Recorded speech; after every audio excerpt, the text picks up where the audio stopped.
하나님께서 한 사람을 통해서 놀라운 계획을 가지고 계셨고, 그 한 사람이었던 아브라함이 자손들을 계속해서 보아가면서 하나님이 처음에 아담에게 하셨던 약속과 또 아브라함에게 하셨던 약속과, 그리고 한 아브라함의 자손인 야곱, 이스라엘이라고도 하는 야곱의 12아들들을 통해서 지파가 되고, 그 지파가 아주 커서 다시 약속했던 가나안 땅에 종에서 다시 오게 되고, 그 중에 한 왕을 세우게 되고, 그 왕이었던 다윗이 또 계속해서 하나님께서 하실 은혜의 한가운데 쓰임 받게 되고 언약을 갖게 되는 것에 이렇게 주목해 보게 됩니다. 이 모든 일들이 하나님께서 이 다윗의 혈통에서, 다윗의 왕가에서 예수 그리스도가 이 땅에 오시는 계획뿐만 아니라 하나님께서 이루실 모든 일에 역사의 모범이 되는 통로로 계속해서 이끌어 오시고 흘러가고 있는 것에 우리가 조금 이렇게 떨어져서 거시적으로 보면 이 말씀이 우리에게 주시는 의미를 새롭게 깨달을 수 있겠다 생각하게 되었습니다. 이것은 한 사람에 향한 계획이기도 하고 한 가정을 향한 계획이기도 하며 동시에 온 인류를 향한 하나님의 계획이기도 합니다. 그래서 다윗에게 허락된, 다윗에게 말씀하시는 언약이 하나님께서 이 땅을 회복하기 위한 모든 사람들을 위한 계획일 뿐만 아니라 무엇보다도 그가 우리 가운데 중요한 모범이 되어서, 예가 되어서 하나님께서 사랑하시고 사용하셨던 사람에게 이런 특징과 부르심이 있을 때 우리도 그와 같은 삶의 모습과 모범을 따를 수 있겠다라고 싶습니다. 약속을 지키기만 하면, 그러면 하나님께서 허락하셨던 언약을 그대로 누리는 삶을 살게 되는데, 오늘 안타까운 것은 이 다윗의 아들 솔로몬이 하나님께서 그렇게 염려하시고 혹은 경고하셨던 일에 그 스스로가 넘어지게 되는 부분을 우리가 함께 읽게 되었습니다.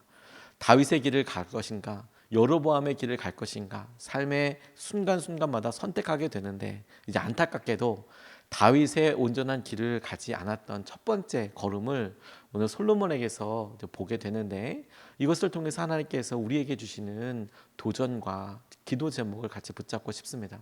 첫 번째로 같이 우리가 주목하고 오늘 우리에게 영적으로 깨어있기를 간절히 기도하면서 함께 붙잡고 싶은 것은, 솔로몬은 생활에서부터 무너졌다라는 것에 주목하고 싶어요. 아주 작은 일, 생활에서부터 무너지게 되더라. 일상에서부터 무너지게 되더라. 1절로 2절 말씀을 보면 이렇게 증거합니다. 솔로몬 왕은 외국 여자들을 좋아하였다. 이집트의 바로의 딸 말고도 모압 사람과 암몬 사람과 에돔 사람과 시돈 사람과 헷 사람에게 많은 외국 여자를 후궁으로 맞아들였다. 주님께서 일찍이 이 여러 민족을 두고 이스라엘 자손에게 경고하신 일이 있다. 너희는 그들과 결혼을 하고자 해서도 안 되고 그들이 청혼하여 오더라도 받아들여서는 안 된다.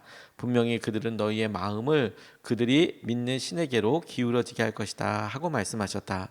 그런데도 솔로몬은 외국 여자들을 좋아하였으므로 마음을 돌리지 못하였다 라고 이야기하고 있습니다.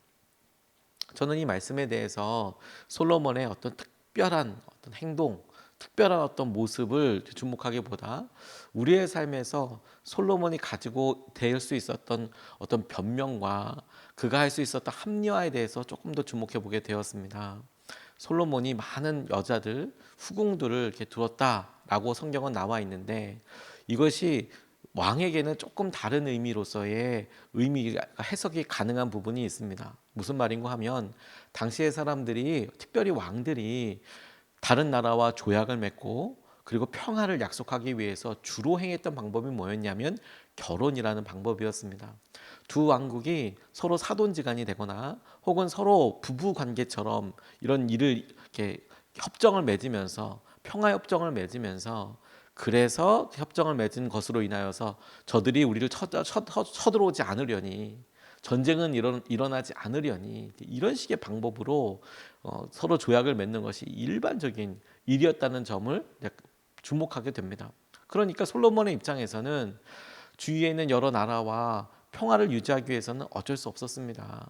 이렇게 핑계를 댈 수도 있고, 그리고 그것이 자기 합리화가 될 수 있는 여러 부분도 있었고, 실제로 솔로몬 시대 때 이스라엘은 가장 강력한 어떤 세력을, 가장 강력한 힘을 전성기를 구가하고 있었습니다. 다윗과 솔로몬의 시대 때 통일 왕국으로서 가장 강력한 힘을 막 이끌어가고 주위 나라에 영향력도 미치고 있었을 때에 솔로몬은 타고난 지혜로 인하여서 전쟁이 일어나지 않고 평화를 유지하고 자기 이스라엘을 강대하게 만들고 부유하게 만드는 일을 계속해서 했고, 그 일에 결혼을 집중적으로 이용했다고 설명할 수도 있습니다. 그런데 여러분, 성경은 그가 가지고 있었던 지혜에 대해서도 이야기하고 그가 했던 여러 일에 대해서도 말씀하지만 한마디로 이렇게 이야기하고 있어요. 솔로몬이 좋아했다라는 거예요. 그와 같은 일을 좋아했다. 이런 모든 일을 고려하고 생각해 보더라도 하나님께서 주의하라 하신 결혼 생활에 대하여 그가 기억하고 있었을 거고 분명히 알고 있었을 거고, 그럼에도 불구하고 그가 성경에 오늘 밝히는 대로 1000명의 후궁을 두었다라고 이야기할 때에는 그 1000명이라는 것이 3년이 넘는 시기이고, 그리고 솔로몬이 통치했던 시기들 가운데 결코 적지 않은 하루만 시기라만 생각해도, 결혼식을 하루씩이라만 생각해봐도 수없이 많은 시간 동안 그가 지극히 합당하다고 생각할 수 있는 자기 스스로의 판단을 따라서 좋은 대로 계속해서 행동하고 좋은 대로 그와 같은 일을 살았다라는 점을 우리가 주목해 볼 필요가 있어요.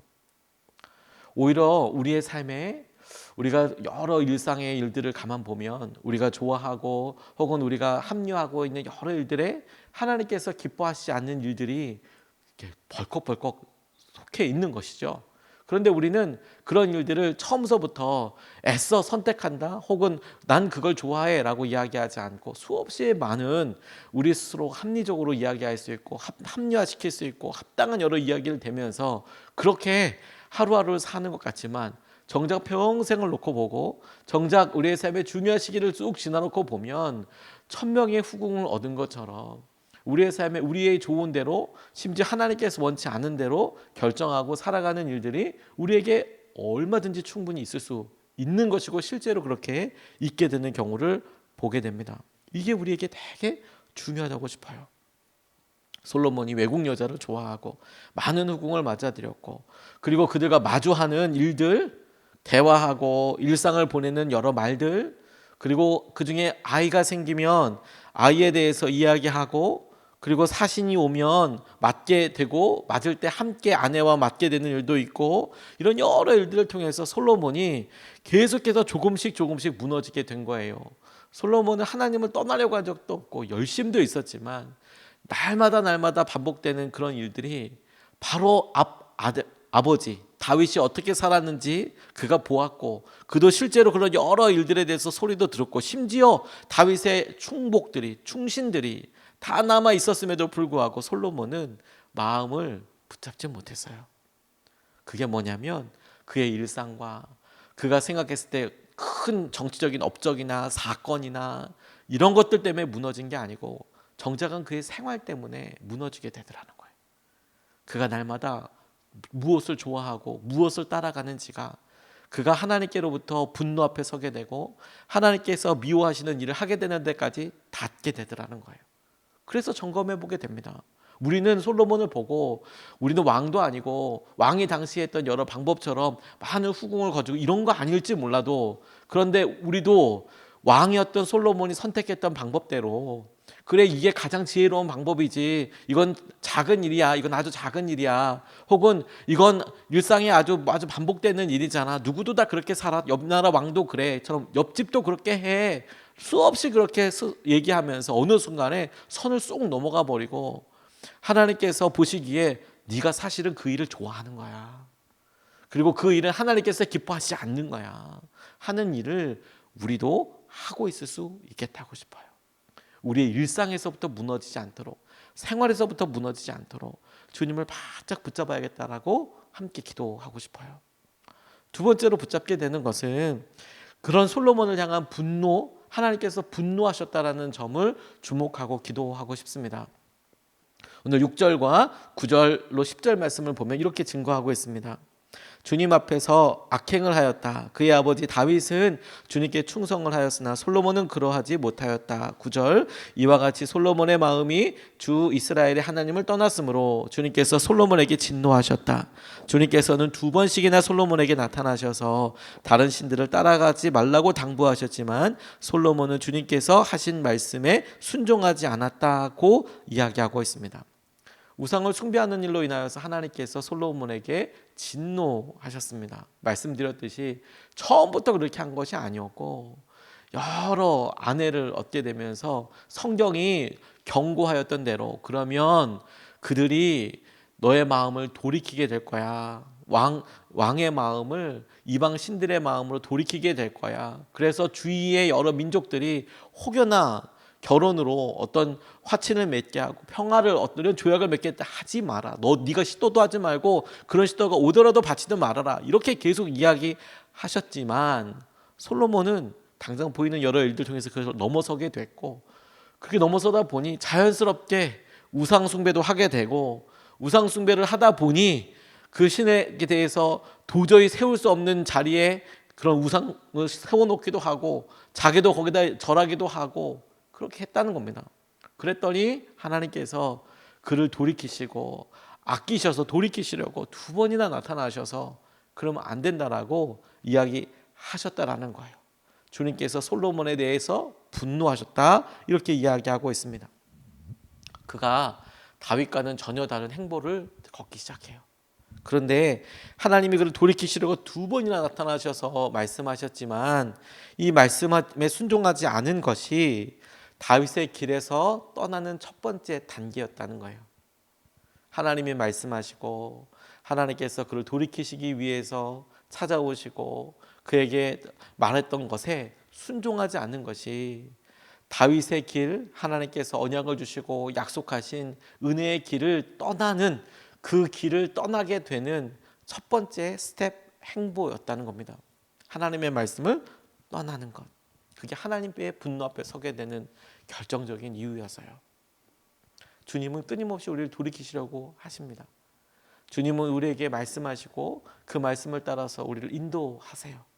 그런데 우리는 그 말씀을 알고도 순종하지 않는 경우와 심지어 끊임없이 성령의 근심하심이 우리에게 있어도 여전히 그렇게 우리의 형편과 상황을 더 주장하고 그리고 그렇게 살아가려고 결정을 합니다. 그게 따라가다 보면 결국은 하나님의 진노 앞에 하나님의 분노 앞에 서게 될 거라는 거예요.